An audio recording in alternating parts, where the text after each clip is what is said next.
This is the Bahamas Tonight, the Northern Edition. Good evening, all. I'm Shishina Lowell. As always, it is so great to have you with us. Topping news, major infrastructural improvements now on tap for the coastal community of Smiths Point.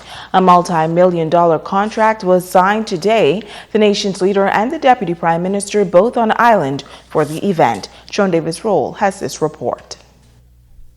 A significant day for the people here in Smiths Point as a multi-million-dollar contract is signed for the creation of a new seawall. A promise made and a promise kept. The arrival of the nation's leader, the Prime Minister, the Right Honorable Perry Christie, and the Deputy Prime Minister, the Honorable Philip Brave Davis, to the badly eroded coastal community of Smiths Point, paving the way for a highly anticipated contract signing and groundbreaking. Call it a splash in that coastal area. An historic event that has been 25 years in the making, and now, according to the Prime Minister, the government, without delay, will move to bring this $4.8 million project in this touristic area known for the popular fish fry to fruition. God has created an exceptionally beautiful space out here in Smiths Point. And God has positioned it right next to Freeport, with all of the urgent expectation of new and dynamic development that we anticipate will take place in Freeport. We have also indicated that there is going to be a major port development in East Grand Bahama. And we are very near the completion of that exercise. But to the people of Smiths Point in particular, and God knows 25 years is a hell of a time to be able to last in doing it. But good things come to those who wait. And good things have now come. And so I hope that the entrepreneurs amongst you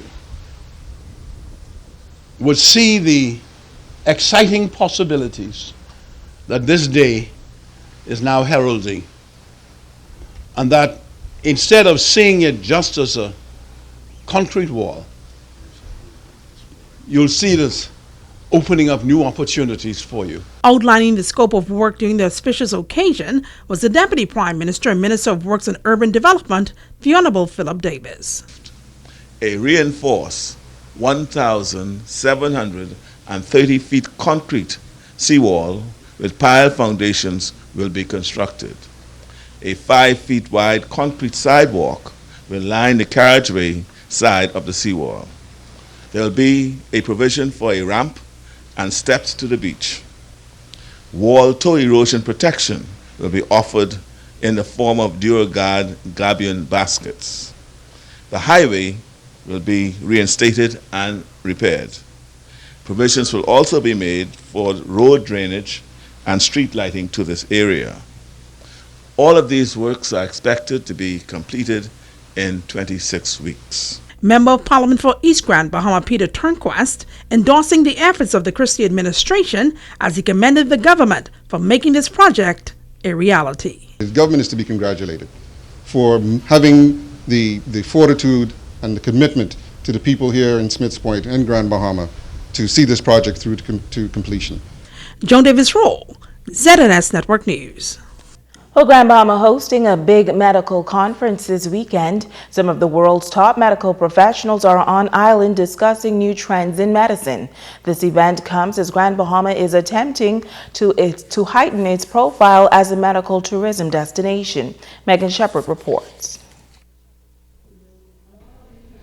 The Regenerative Global Medical Conference opening on Grand Bahama, bringing together hundreds of medical professionals from around the globe. Minister for Grand Bahama, the Honorable Dr. Michael Darville, welcoming delegates and encouraging them to learn as much as possible about the island and the growing medical tourism sector. Minister Darville notes that the sector is making great advances and is keenly preparing to continue its growth through infrastructural development and research. He adds that the government is seeking to redefine the practice of healthcare in the Bahamas through public and private partnership. In conjunction with our partner, the Ministry of Tourism, we have moved forward with a bold and aggressive plan to market the island of Grand Bahama as a prime destination for medical tourism and our partners with the Grand Bahama Port Authority, we are working to strengthen the economy of Grand Bahama through foreign direct investment as it relates to stem cell research and treatment. I firmly believe that we have the ability to attract scientists, medical practitioners to live and establish research institutions, medical centers, healthcare facilities on the beautiful island of Grand Bahama, which will fuel growth in our local economy through medical tourism.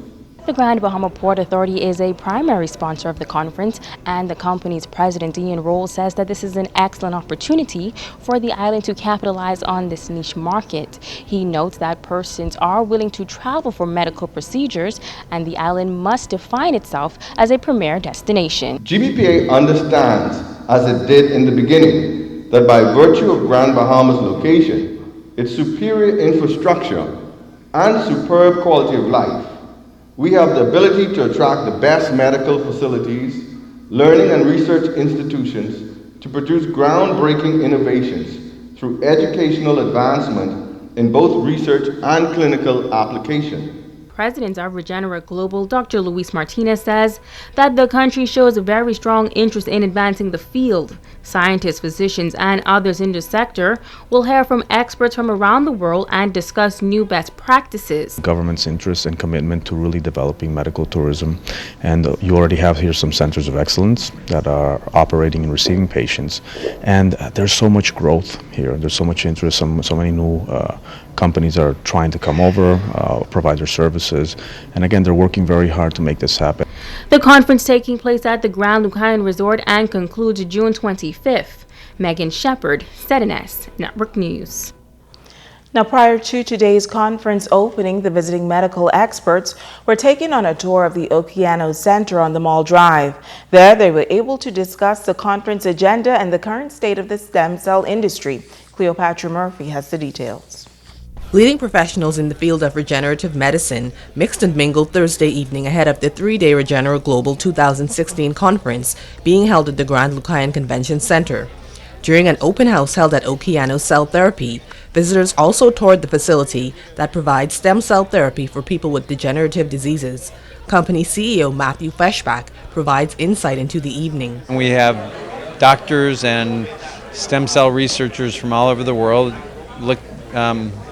going through our facility and discussing ways to provide cell therapy at the highest and safest standards. While the reception presented an opportunity for networking, President and CEO of Regenerative Global, Luis Martinez, says they started with a full day of workshops Thursday. Workshops on bone marrow aspirate concentration and applications in orthopedics.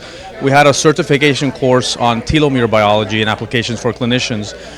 We also had a workshop on erectile dysfunction and stem cells. He says the final 2 days will have presenters from various countries who will address multiple aspects of regenerative medicine, from aesthetics to stem cells. The field is expanding rapidly.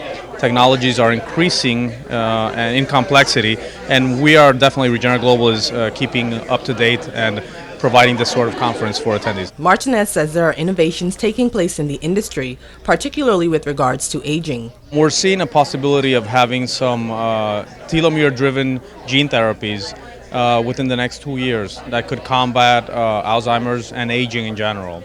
We currently have some gene therapies in the market available right now. One of them is a world's first approved gene therapy for peripheral vascular disease, which Regenerative Global is currently developing and marketing in territories worldwide. With all the advancements being made, he says it is a great time to be in the field. Cleopatra Murphy, ZNS Network News. Switching gears now, the murder toll continues to climb on Grand Bahama as last night a man was shot and killed in the Pioneers Loop community. Cleopatra Murphy has the details. Scores of onlookers were present as the body of Corey Thompson, a man who had been wheelchair-bound, was transported from his home and loaded onto a hearse by mortuary officials shortly after 8 p.m. Thursday evening. The man, believed to be in his early 40s, became Grand Bahama's 10th murder victim after he was gunned down in his home on Coco Plum Street in Pioneers Loop. Police press liaison officer Teresita Pinder says police were called to the scene shortly after 6:30 p.m. Reports are that there were gunshots heard in this area. Also, reports were that there were a group of males seen running from a particular home here in the area. Officers quickly responded and they met the lifeless body of a male in a home. The victim, who was shot multiple times about the body, lived in a home behind a green and white house where several people were seen following the incident. Pinder says police are combing the area and speaking with residents, but are working with limited information. Motive is not known at this time. We are still in initial stages of our investigation, so hopefully soon we'll have more to give you on that. A resident who knew Thompson says he sold snacks from his home and would do anything for someone if they asked. Crime scene tape is something residents say they are not used to seeing in their community, and they are concerned about increasing crime. The children today has no gratitude for people's lives. They attempt, they would kill you at sunup and sunset. These are the last days. We must now pray because our children have gone very wayward. A resident who has lived in the area for 30 years says the murder has left her disturbed. This is the first time I ever come out of my house to look and hear that actually somebody was shot right not too far from where I am. And it's sort of grievous because it's coming right to your door. She says she would like to see a crime watch group established in the neighborhood. In the meantime, police investigations are ongoing, and Pinder says they're asking for anyone with information to contact them. Cleopatra Murphy, ZNS Network News.